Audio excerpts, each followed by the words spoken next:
Welcome to the Co-Parenting Conversations podcast, brought to you by the Center for Divorce Education. With renowned psychologist Dr. Donald Gordon, we will delve into the complex world of co-parenting during and after divorce and separation. Join us as we explore some of the emotional, legal, and practical aspects of parental breakups, helping you navigate this transformative journey with wisdom and guidance. Whether you're currently going through a divorce, contemplating separation, or supporting a loved one in their journey, the Center for Divorce Education is here to empower you with knowledge and offer you a roadmap towards a brighter future. The information presented in this podcast is intended for educational purposes only. The presentation of this material is not intended to constitute mental health therapy or to diagnose mental health disorders. The presentation of this material is not intended to constitute legal advice. Participants are encouraged to discuss specific legal questions with a licensed attorney of their choice. Welcome to episode 7 of the Co-Parenting Conversations podcast by the Center for Divorce Education. We provide online parenting classes for divorcing and separating parents. I'm Jamie, and I'm here again with my colleague Chelsea. And today we'll be discussing ACE scores. All right, Chelsea, since you are formally trained on the subject, why don't you go ahead and tell us what ACE scores are? ACE stands for Adverse Childhood Experience. So to put it as simply as possible, there were highly credible studies conducted that determined which traumatic events in our life pack a punch and the impact of having experienced a certain amount of them. A quiz was actually created that allows you to tally those events. That's called your ACE score, the number that you come up with.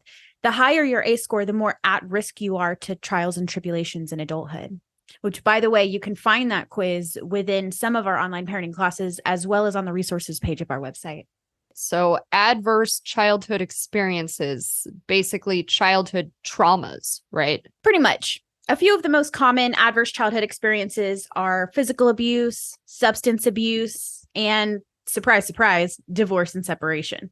Unfortunately, 87% of ACEs occur together, and having accumulation of these experiences can result in a child growing up predisposed to mirroring those events themselves.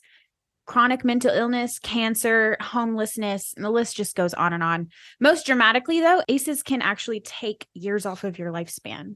Okay, so ideally, we want to see these ACE scores decrease in future generations, right? Oh, most definitely. And thankfully, these studies have empowered us to identify what the risk factors are so that we can address this issue as a society. I think the buzzword we're hearing these days is generational healing. And that's pretty much exactly what this is. Okay. Well, I also did a little bit of my own digging here on this. Here's a few statistics that I found also. According to the CDC Kaiser ACE study, they uncovered a stunning link between childhood trauma and the chronic diseases people develop as adults, as well as social and emotional problems. This includes heart disease, lung cancer, diabetes, and many autoimmune diseases, as well as depression, violence, being a victim of violence, and suicide. With an ACE score of 4 or more, things start getting really serious, like the likelihood of chronic pulmonary lung disease increases 390%, Dang. hepatitis 240%, depression 460%, attempted suicide 1,220%. So clearly, this is obviously depressing. Is there any way to prevent or even reverse the effects of ACEs? Oh, yeah. Thank goodness. ACEs are preventable, and there are measures being taken in communities across the U.S. to help, as this is an issue that impacts us all as an entire society. I cannot emphasize how deeply I believe this to be an issue that heavily involves all of us and requires us to unify to solve. While there are some amazing nonprofit programs specific to certain traumas, some things that we can do today as parents is open ourselves up to self-education with our finances, our emotional intelligence, our parenting skills too. Mm-hmm. And then be genuinely willing to make some improvements. It takes one easy web search to find the resources available to you, from online classes to books and podcasts to local support groups.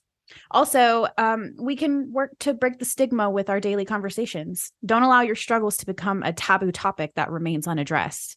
Now, as far as reversing, what's important to know about ACEs is that they alter the way our brains develop in childhood, and our brains can be rewired.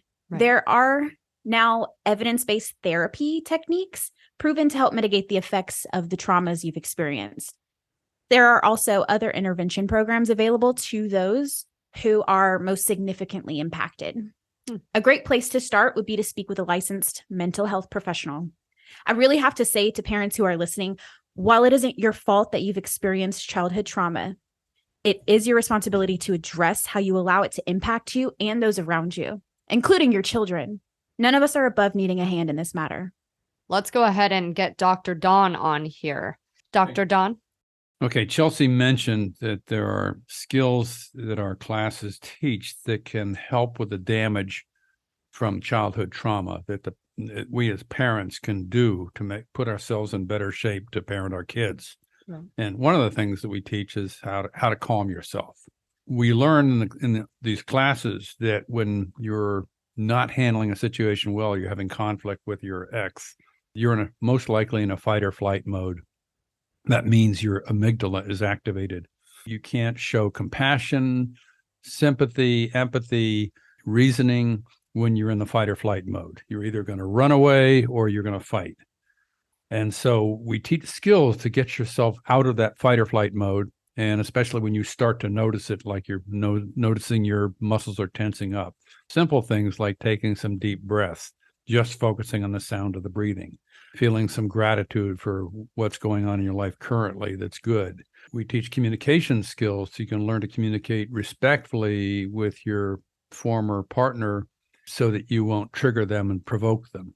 So those are very important skills to minimize the effects of ACEs on our current situation. The biggest thing that we can do as parents is if you or your ex have experienced some of these childhood traumas and you're easily triggered and you're not handling situations well, to remind yourself that what your children need from you is calm attention, paying attention to what they're saying and what they're doing, making them feel supported and loved and cared for and noticed. You want your children to be seen and to be heard. So helping them know that you understand what they're feeling is really important to them, and it will keep them from developing some of the risk factors for ACEs. Our children's program teaches that, evidence-based methods for lowering their stress. It teaches them how to express their feelings to their parents, and it teaches the parents at the same time how to talk to their children when they express their feelings and how to listen to them for doing that. Mm-hmm. So protecting your children, if you or your ex has a ACE score of 4 or more, is really important. That means that the two of you are more likely to be triggered and more likely to be in a fight or flight mode in which you're not going to be emotionally available for your children when you're in that mode. And the more often you're in that mode, the more damage happens to your children. And you're simply not aware of your children's distress because your brain isn't letting you. It's not giving you access to your frontal cortex, that's where you can emotionally attune to your children. So that's the best thing that you can do, is to help your children express their feelings, give them calm attention. When you play with them, reflect what they're doing, listen to them when they talk, use active listening to reflect back what you hear them saying. That makes children feel really good and really valued. And having their parents do it is more important than having anyone else do it, because they love their parents and are dependent on their parents for approval and security. So not only is trying to reverse the ACE scores as adults by doing mediation, taking classes, coming up with some emotional support, but also trying to prevent the ACE scores in your children is just as important. There's one other factor I could mention. If your partner has an ACE score of 4 or more, or they've had a number of traumatic experiences as children with a parent with substance abuse or violence, or being neglected by a parent, it's important for you to develop some compassion for them and to know a lot of their conflict toward you and a lot of the things that they do you don't like is because of that. It's really not about you. It's because of what their early experience is. And so I encourage you not to take it personally when they are doing things that really irritate you. It comes from their own childhood trauma. And if you recognize that, that will help you not get triggered by their reactions. And if you guys have not taken the quiz for your ACE score, we do encourage you to do so. It is important to know for yourselves and your children. Once again, we appreciate you all for tuning in. And thank you, Dr. Don, for your feedback. You're welcome.